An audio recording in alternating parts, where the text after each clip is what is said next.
ಮಳೆಯಿಲ್ಲದೆ ಬೆಳೆ ಕೈಗೆ ಬರದೆ ಕಂಗಾಲಾಗಿ ಕೂತಿರುವ ರೈತರಿಗೆ ಸಂತಸದ ಸುದ್ದಿ.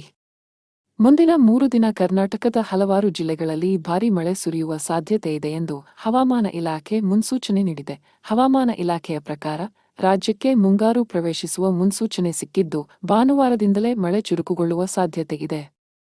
ಜೂನ್ 2ರಂದು ಮುಂಗಾರು ರಾಜ್ಯವನ್ನು ಪ್ರವೇಶಿಸಲಿದ್ದು, ಆ ಬಳಿಕ ಮಳೆಯ ಪ್ರಮಾಣ ಹೆಚ್ಚಾಗುವ ನಿರೀಕ್ಷೆಯಿದೆ. ಯಾವ ಜಿಲ್ಲೆಗಳಿಗೆ ಭಾರೀ ಮಳೆ ಬರಲಿದೆ? ಬನ್ನಿ ತಿಳಿಯೋಣ. ಕರಾವಳಿ ಮತ್ತು ದಕ್ಷಿಣ ಒಳನಾಡಿನ ಜಿಲ್ಲೆಗಳಲ್ಲಿ ವ್ಯಾಪಕ ಮಳೆಯಾಗುವ ಸಾಧ್ಯತೆಯಿದೆ. ಕಳೆದ 24 ಗಂಟೆಗಳ ಅವಧಿಯಲ್ಲಿ ರಾಜ್ಯದ ಒಂದೆರಡು ಕಡೆಗಳಲ್ಲಿ ಮಳೆಯಾಗಿದೆ. ಜೂನ್ 1ರಿಂದ 3ರವರೆಗೆ ಉತ್ತರ ಒಳನಾಡಿನಲ್ಲಿ ಹಗುರ ಮಳೆಯಾಗುವ ಸಾಧ್ಯತೆ ಇದ್ದು, ಜೂನ್ 4ರಿಂದ 7ರವರೆಗೆ ವ್ಯಾಪಕವಾಗಿ ಮಳೆಯಾಗಲಿದೆ ಎಂದು ಹವಾಮಾನ ಇಲಾಖೆ ಮುನ್ಸೂಚನೆ ನೀಡಿದೆ. ಇನ್ನು ಬೆಂಗಳೂರು ನಗರದ ಹಲವೆಡೆ ಮಳೆ ಶುರುವಾಗಿದೆ. ಬಿಸಿಲಿನಿಂದ ತತ್ತರಿಸಿದ್ದ ಸಿಲಿಕಾನ್ ಸಿಟಿ ಜನರಿಗೆ ಮಳೆರಾಯ ತಂಪೆರೆದಿದ್ದಾನೆ. Corporation, town hall, KR market, Malleshwaram, Yeshwantpur ಸೇರಿ ಹಲವೆಡೆ ಮಳೆ ಶುರುವಾಗಿದೆ. ನಾಳೆ ರಾಜ್ಯಕ್ಕೆ ಮುಂಗಾರು ಪ್ರವೇಶಿಸಲಿದೆ. ಈ ಹಿನ್ನೆಲೆ ನಾಳೆಯಿಂದ ರಾಜ್ಯದ 8 ಜಿಲ್ಲೆಗಳಲ್ಲಿ ಭಾರೀ ಮಳೆಯ ನಿರೀಕ್ಷೆ ಇದೆ.